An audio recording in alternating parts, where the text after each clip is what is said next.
Lo primero que invito es que miremos a nuestros alumnos. Por ejemplo, es la Valentina Galvez, niña con necesidades educativas especiales que ingresa este año del colegio.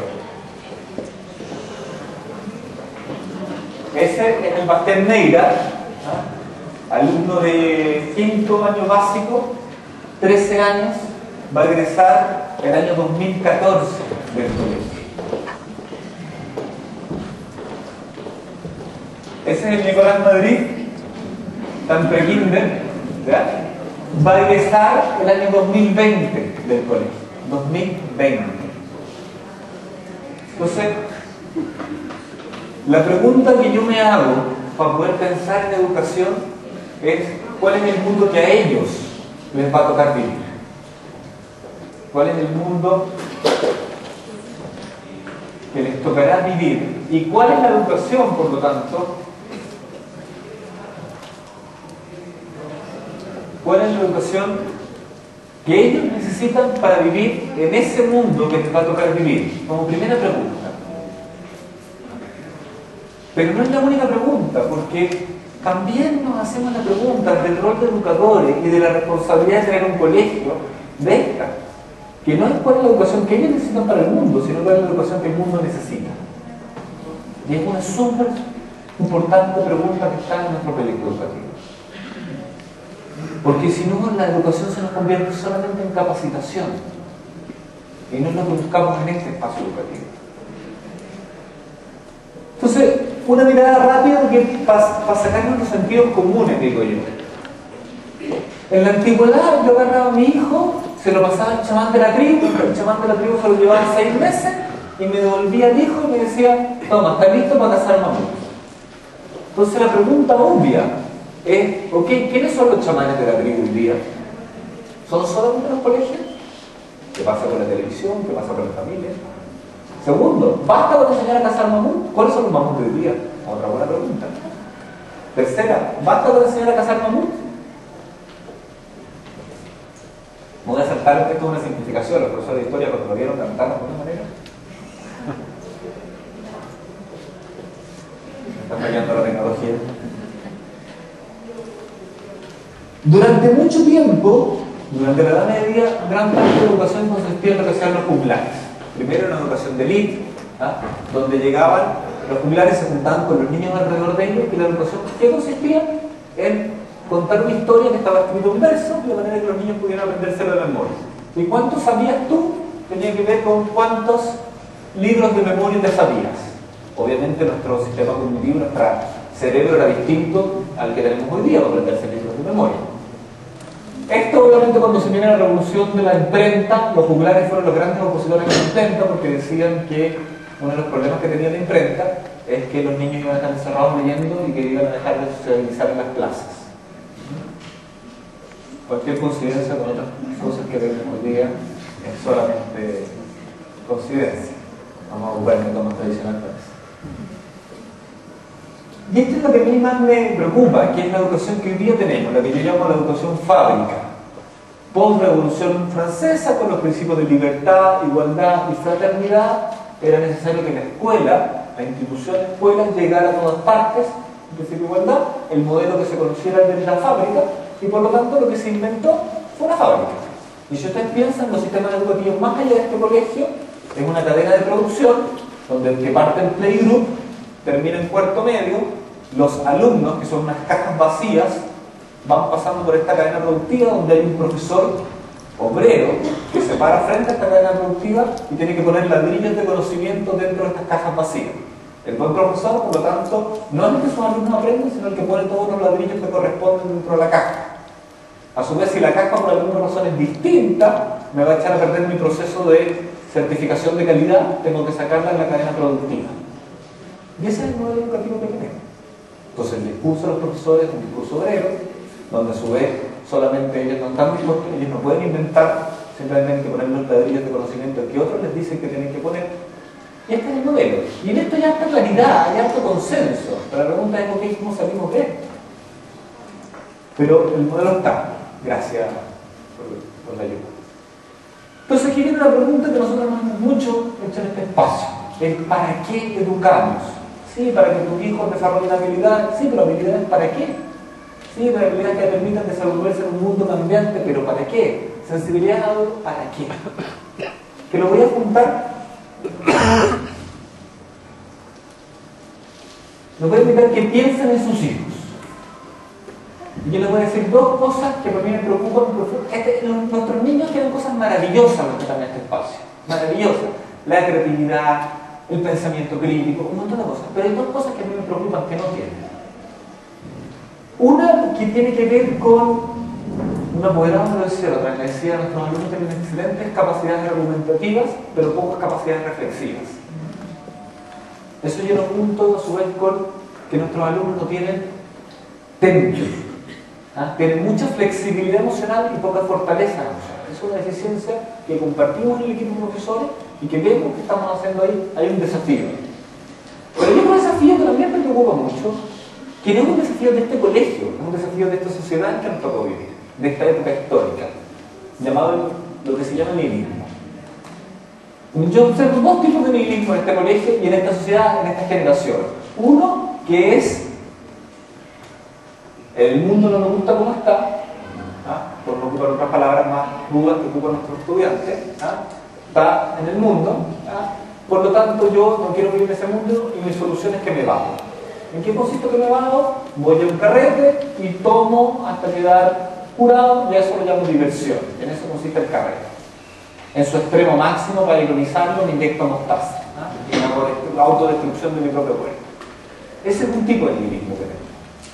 Hay otro segundo tipo de nihilista que también me preocupa, que es aquel que dice, ok, el mundo hay que salvarse solo, por lo tanto yo estudio y yo me saco buenas notas. ¿Por qué? Porque de esa manera sacando yo buenas notas, ojalá no tenga competencia, sea el único que me saca buenas notas.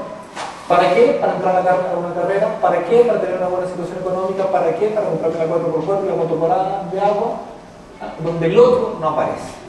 Ese no es nuestro colegio. Y ese sí es la sociedad donde hoy día vivimos. Entonces la pregunta que nos hacemos es, ¿cómo le damos trascendencia a un colegio laico? Porque si esto fuera un colegio de iglesia, sería bastante más fácil. El libro de las respuestas correctas está escrito.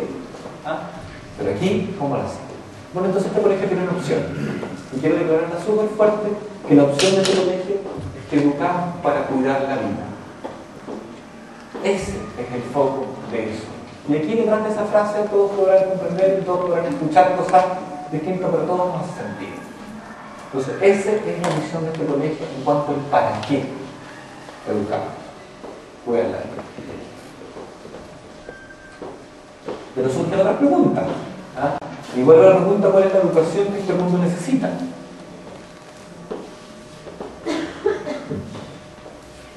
¿Cómo se cuida la vida? En otras palabras. ¿Necesitamos una educación centrada en las respuestas o una centrada en adquirir nuevas preguntas? ¿Necesitamos una educación de individuos, individuales o de redes? Yo les pregunto a ustedes, ¿cuántas de las clases que ustedes estuvieron en una sala de clases cuando les tocó estar fueron experiencias significativas para ustedes? Que hoy día se acuerdan. ¿O cuántas fueron memorizar algo? Yo estuve en un excelente colegio en Santiago según los rankings oficiales, ¿ya? De los mejores. Y, por ejemplo, para mí la química eran unos números raros, con unas letras raras, donde yo aplicaba ciertos procedimientos matemáticos, que me lo sabía de memoria, y el profesor me ponía 6, 5, 7, de que se me equivocaba, no me equivocaba. La verdad es que tenía mejores notas, me equivocaba harto, pero eso era la química. ¿Qué tenía que ver eso con el jabón que yo me lavaba las manos? Nada. ¿Qué sé hoy día de química? Nada. Entonces yo me pregunto, ¿cuántas horas de mi vida perdía? En ese momento no tenía conciencia, pero hoy día tengo conciencia, y de repente estoy de director de un colegio y me tengo que hacer esa pregunta. ¿Cuántas decisiones han tomado ustedes en la vida con 5 alternativas donde solo una es la correcta? Tremenda lucha. ¿Cuánto de lo que son un día ustedes lo aprendiste en la sala de clases y cuándo en otras partes, en los recreos, con los amigos? ¿Qué sacamos con tener niños inteligentes en la sala de clase y tontos en los recreos? En el mundo del día.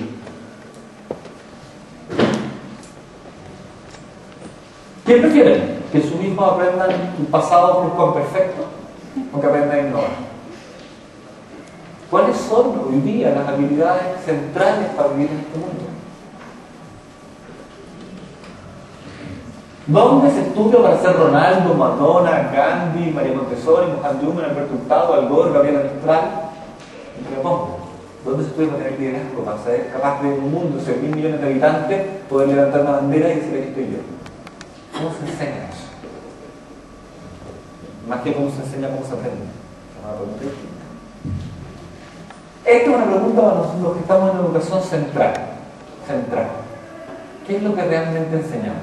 ¿Enseñamos lo que sabemos o enseñamos lo que somos? Un amigo con el que converso mucho de educación, sobre todo en esta época, producto de esto, me decía, mira, si educar consiste en ayudar al otro a ser. Entonces la pregunta que yo me hago es, si una persona no está haciendo, ¿cómo es posible que le enseñe a otro a ser? Una gran pregunta para la educación y para los profesores, cómo seleccionar profesores, cómo fortalecer profesores. ¿Es posible aprender obligado en esta época? En la época de la inmediatez, del clic. Yo cada vez que estoy en clase me pregunto, yo hago clase en tercero medio, entonces me pregunto, si estos cabros que están aquí al frente mío tuvieran un control remoto, ¿cuánto rato duraría yo aquí? ¿Ah? La respuesta siempre es bien defraudante, ¿eh? Pero una tremenda pregunta. Al final no podemos hacer que para nuestros hijos ir al colegio sea como ir al dentista. Algo que tengo que hacer porque como soy responsable y mis papás me dicen que tengo que hacer y esperar que pase lo antes posible. No puede ser que el colegio sea un paréntesis en la vida. Cuando voy al colegio, me visto de cierta manera para ir al colegio, me comporto de cierta manera, pero de la puerta para afuera soy yo. Porque lo único que estaríamos generando sin hacer es poco índice. Totalmente contrario a lo que postula nuestro proyecto educativo. Esto me pasa mucho con los papás. Recién un papá me decía, bueno, ¿por qué no un tercer idioma y como taller? ¿Ah? Yo entiendo el entusiasmo de eso, pero me hago esa pregunta. Estamos llenos de cosas. La pregunta dice, se nos olvida que al anzuelo le tiene que gustar al pescado y al pescador. Estamos llenos de cosas que nosotros queremos enseñarle a los niños, pero no necesariamente cosas que los niños quieren aprender. Por eso llevo en este colegio 2 años trabajando con todos los profesores en un proceso de perfeccionamiento docente de mediación de significado, de manera que los profesores aprendan a cómo mediar el conocimiento como una estrategia a que le haga sentido al niño, no que le haga sentido al adulto. Lo importante no es pasar la ley en que el niño aprenda, y desde ahí hay una gran diferencia. Estamos llenos de escuelas de pedagogía, pero pocas escuelas de aprendizaje. Esto me gusta mucho porque al final la educación es un ecosistema. Y como todo ecosistema es bien complejo hacer cambios por esto. Y si no tenemos una alianza, por lo que les voy a mostrar, si no tenemos una alianza de cómo le hacemos esos cambios, va a ser imposible que tengamos una educación distinta, una educación que nos haga sentido. ¿Qué veo yo hoy día? Miremos. Primero, que vivimos en una sociedad donde las familias cambiaron. Es un hecho. La mayoría de los que están acá, padre y madre, trabajan. Es la realidad de nuestro colegio. Eso quiere decir que llegan cansados, estos padres, llegamos cansados a la casa. ¿Ah? A su vez, ciertas responsabilidades que tradicionalmente habrían sido de las familias, hoy día la sociedad se las empieza a pasar a los colegios. Entonces uno ve los titulares de los diarios y dice, el embarazo adolescente culpa de la educación, la falta de hábitos culpa de la educación, la violencia culpa de la educación. No aparece en ningún titular la violencia culpa de la televisión. Esa es una pregunta, ¿de dónde viene la violencia? Como decía un profesor el otro día en Rancagua, me decía, oye, pero cerca de los niños aquí venían a aprender matemáticas y castellano, pues ya ahora quieren que les enseñemos valores. Entonces hay un pedido implícito en esta nueva sociedad en los colegios, que no lo hemos declarado. ¿Cuál es el rol de los colegios en estas áreas? Yo solo les digo que los profesores se sienten cuestionados por eso, porque les empezamos a exigir a los profesores, a los maestros, que hagan un montón de cosas que no necesariamente ellos van, cuando van a estudiar pedagogía, no les enseñan cómo hacer eso. Entonces tenemos que aprender de eso. Y a su vez los profesores están resentidos y enojados con nosotros, los apoderados de la familia, los que estamos acá. La típica frase del profesor, no solo en todos los colegios y en este colegio también, son frases, claro, vamos a ser distintos, mira el papá que tiene. O, claro, esa mamá que le inscribe en todos los talleres para ser cabro chico. Entonces empiezan ese tipo de peleas. Y yo me pregunto si esa pelea, ¿quién cuida? Y se cuida al niño. A su vez, la relación de las familias con los colegios es bien extraña.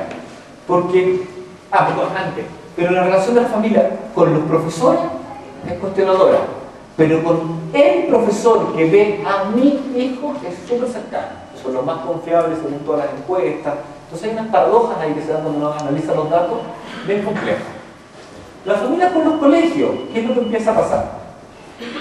Que como la familia no tiene, no pueden mirar a su hijo como lo miraban antes nuestras abuelas, para ponerlo referenciar en esa época, necesitan ciertos indicadores para saber si sus hijos están aprendiendo o no están aprendiendo. Y los únicos indicadores que tenemos son el CIMSS y la PC. Y son los únicos indicadores que son buenos indicadores, son buenos instrumentos de ciertas cosas. El problema es cuando esos indicadores se nos convierten en objetivos. Eso va a ser un poco lo mismo que pasa con la televisión y el pipermeter. El pipermeter es para medir cantidad de audiencia. Pero cuando el pipermeter se convirtió en el objetivo de la televisión, toda la televisión enfocada a producir audiencia, tenemos la televisión que tenemos. O en la política con las encuestas. Antes los políticos tenían visiones de país a construir y convocaban al país. Y las encuestas la país está yendo en esa de país. Ahora no, ahora todo para qué es lo que quiere la gente, entonces nos conocemos en la encuesta. No tenemos políticos en ese sentido que estén construyendo. A mí me pasa lo mismo con la educación. O sea, si el pipermeter de la educación va a ser el CINCE y ese va a ser nuestro objetivo, no es nuestro objetivo.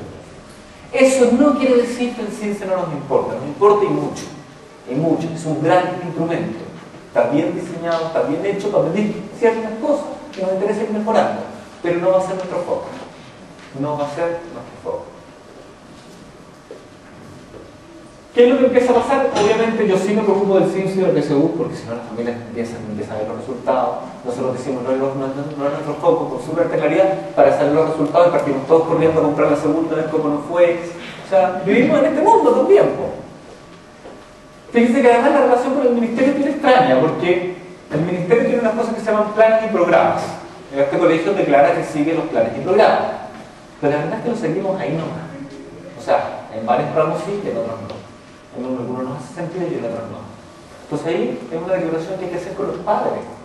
O sea, un padre con justa razón me puede decir a mí, Camilo, ¿por qué mi hijo en tecnología no está siguiendo lo que dice el plan del ministerio? Si ustedes declaran que sigue los planes del ministerio. Y tiene toda la razón.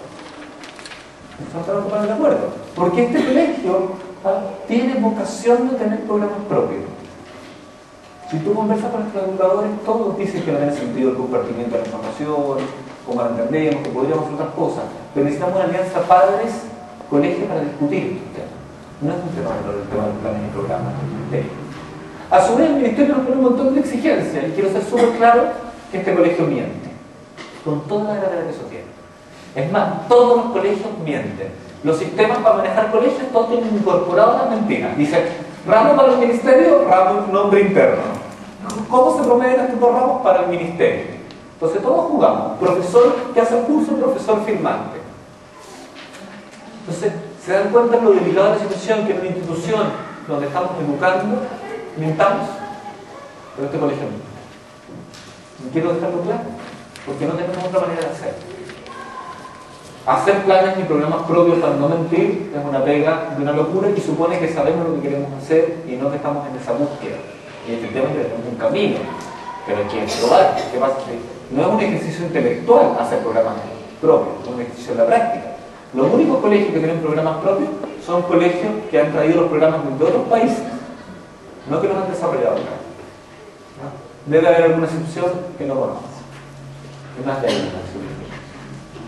Pero en todo esto, en toda esta matriz, lo que se nos pierde es el aprendiz, que es el foco de la educación, el educado, que a su vez es un ser humano distinto como éramos nosotros, tiene habilidades cognitivas radicalmente distintas, son capaces nuestros cabros de estar estudiando mientras están con el computador escuchando música, mientras tienen 6 o 7 conversaciones simultáneas con el Messenger. Yo no soy capaz de hacer eso. pero a ellos pareciera que sí. Entonces les vamos a restringir eso y les vamos a hacer educarnos de nuestra manera. Tenemos preguntas. Son preguntas que tenemos abiertas en el equipo de profesores y queremos compartirlas con esta comunidad.